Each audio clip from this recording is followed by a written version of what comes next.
Most of you like my reviews, especially the ones I made this year, for positive reasons. Reliving shows you loved, learning more about them, hearing from me what I thought made them work, and thank you very much for sticking around for those reasons. Some of you like to see me get angry though, and while sure, there's a couple episodes in each show that don't speak to me, and at least one or two I take serious issue towards, I don't like getting grumpy at many of these, especially since most of them are really good shows all around. But dirty laundry is dirty laundry, and the sooner I talk these ones out, the sooner I can forget them and focus on the good again. As with the best list, only one Doug per franchise, and I won't count the Beatles cartoon or the Simpsons. But if you want to know where my worst episode from the period I reviewed this year, Homer Simpson in Kidney Trouble, would go, consider it an honorary number 5.5 spot. With that, let's go.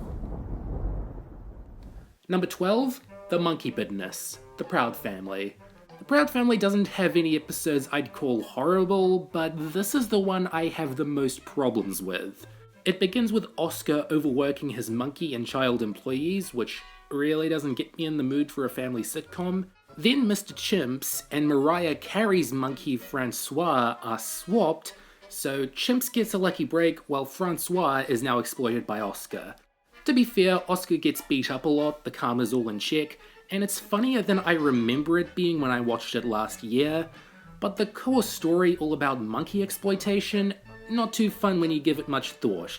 It's at the bottom of the list for a reason. I can see why people would call it good, and there's far bigger fish to fry. Number 11, Operation T.R.I.P. Twins Reconnaissance increases peril. Codename Kids Next Door. In this transmission, Father sends some of his most useless minions, the interesting twins from beneath the mountain, to spy on Kuki while she visits Japan in hopes of receiving intel from the Japanese Kids Next Door division. This is followed by minutes on end of the kids being tossed around the country and attacked by a dog. They're also voiced by Americans, so if that bothers you, then yeah. I don't mind some of their quirks, like finishing each other's sentences and being masters of disguise, but them having virtually no impact on the Kids Next Door's rendezvous is pretty wasteful of some potential. At least the show began taking itself way more seriously immediately after this episode, so I guess patience is a virtue. Number 10, Big Fun, The Angry Beavers. There's nothing very wrong with bringing the bunny guard, the bunny bodyguard, back as more of a friend to Norbindag, but introducing his family proved to be very tough.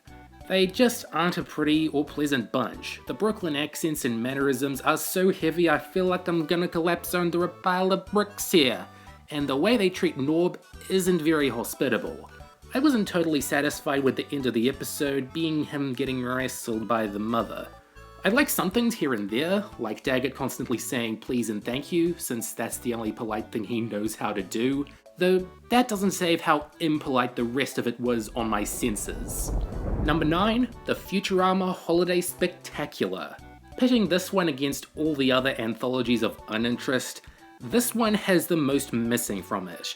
3 holidays are celebrated by the Planet Express crew in these non-canon segments, and the only reason they're not canon is that they all have bad endings.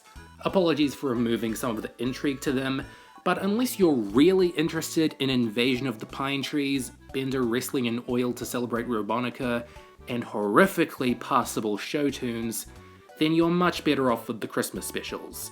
I would never mean to put down anyone who celebrates Hanukkah or Kwanzaa and embraces these as some of the only mainstream representations of those holidays, but there wasn't really anything here that stuck with me in a positive way. Number 8, Brunch of Disgustingness, Total Drama. I'll always compliment the early run of Total Drama for its tight plotting, even in episodes where no one's eliminated, but this isn't the case here. Brunch of Disgustingness is FILLER filler. The biggest development being that Bridget and Heather now hate each other. They didn't before? Is it ever brought up again? In this season at least? And the meals they're served in this gross out challenge, they're creative and varied, but a little too varied. They don't consistently get more or less gross, so I couldn't feel any escalation happening, which is a big part of what makes the show enthralling, and what makes even the most foul challenges gripping to see through to the end. I guess the boys versus girls dynamic is carried over, but only sometimes. I don't know, this one isn't awfully unwatchable, it's just disposable in my opinion. Number 7, Snack Attack, Pokemon.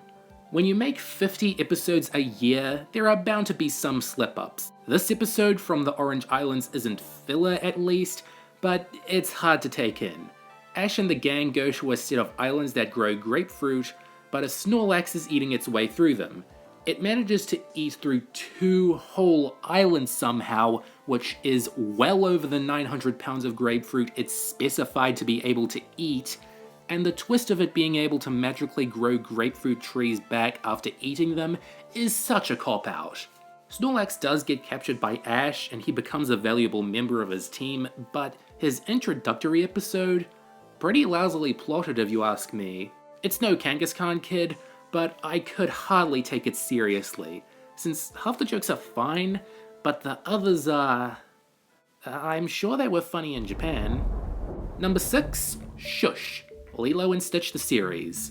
Lilo comes across an experiment that can be used for eavesdropping, and ends up listening into Myrtle saying she doesn't want her girls anymore, thinking she meant her friends, not her doll collection. Character doing something they absolutely aren't supposed to, serious misunderstanding, repeating earlier episode story beats for no new reason. It's like a party of little things that irk me. Myrtle also turns into a cyborg. Okay. The moral is the only thing that feels like it needed to be displayed. Sure, Lilo's 7 and still needs to learn some things about privacy, but I don't see much value in this as an episode of the show it comes from. Number 5, Doug on the Road, Doug. In this classic episode of Disney's Doug, he wants to meet up with his friends in Funky Town, but Judy has to drive him there because contrivances. She does her own things instead, they begin fighting, and then they go on their own little adventure into the woods after Judy throws the keys away, and they end up in a Renaissance-era village, but it doesn't take long for a Shyamalan twist to swoop in and reveal that it is just a part of Funky Town? Why? Well, the moral of the story is some days might be terrible, but at least you can tell good stories out of them, which is a solid underrated moral, but this was a more annoying set of adventures to me than the characters, and I was just left with a bad time. Number 4, What About Discord? My Little Pony Friendship is Magic. Now we're getting into the ones that are painful for me to think about. Twilight spends 3 days inside reading, while her friends hang out with Discord and have a disturbingly great time, forming a bunch of dank inside jokes. Twilight doesn't believe them, she refuses to, and conducts a bunch of experiments that are plain useless because look who you're trying to expose, and there's nothing to expose, Discord's just being a troll to her. This episode expects me to understand he's a good guy now, and has been for a long time, but also that he's happy to let his friends get frustrated for his amusement. And then out of nowhere, the main 6 return the favor, as if I needed to like them or anything. It might be surrounded by some good stuff, but this is my least favorite episode of the first 7 seasons. What I've seen of 8 has been flawed, to put it lightly, but I'll hold my horses till next year. Number 3, Injustice is Blind, The Replacements. If this single episode is why people don't talk about The Replacements much, I wouldn't be surprised. So Todd has to become friends with a blind kid, and where any other show would explain his difficulties as a way to make Todd more aware of others' disadvantages, the blind kid is a bully who keeps getting him into trouble. And the way Todd gets back at him is he locks him in a closet and poots on him. He could have and should have been way more mature about this. There's also the B-plot, where Riley wins an advanced copy of the last book in a young adult fantasy series, doesn't like the ending, and gets the author to change it into something that ends up getting the book critically panned, and the author sent away. The message here is better thought out, but if I can't like either plot, well, it's all due for another rewrite. Number 2, It's a Wishful Life, The Fairly OddParents. While many other comedy shows have parodied It's a Wonderful Life, and even done a decent job subverting its message, even other Nicktoons, The Fairly OddParents' take on it aroused some controversy for its devotion to that subversiveness.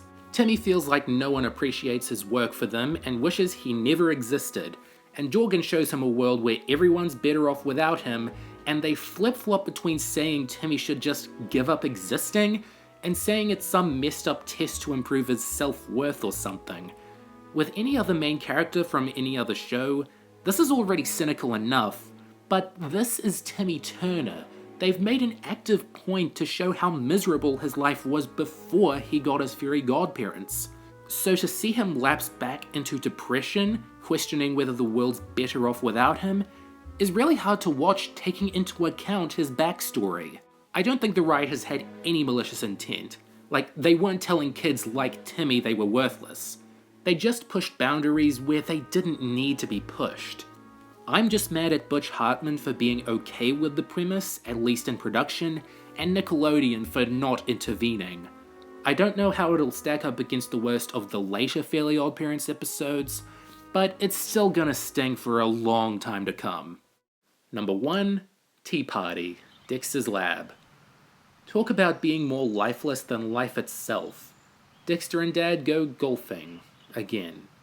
Sure, a third Dad cartoon, which is just Dad preparing a putt for 3 minutes, is objectively one of the laziest cartoons ever made, but Tea Party annoyed me way more. Apparently, Dad now has no idea how to play golf. All that character development wasted! Why does he hang out with these guys if they hate him and feel unsafe around him? Why does Dexter help him out with the remote-controlled golf ball? Nothing is funny here, so I was just left thinking about how dumb and or horrible each character acted. I'm gonna kill that brother-in-law of yours for not showing up today. All right! I feel no contempt to anyone who worked on this episode, especially Aaron Springer, who was given the task of boarding it. But this boring, mind-numbing, messy comedy of comedic errors is not what the cartoons were about. I guess what I'm trying to say is, I like all these shows, and I only give these episodes crap out of love. Not that it's very nice to point out something you hate about your loved ones on the internet for hundreds of people to watch and make yourself look like a nitpicky jackass, but New Year's resolutions are there to help.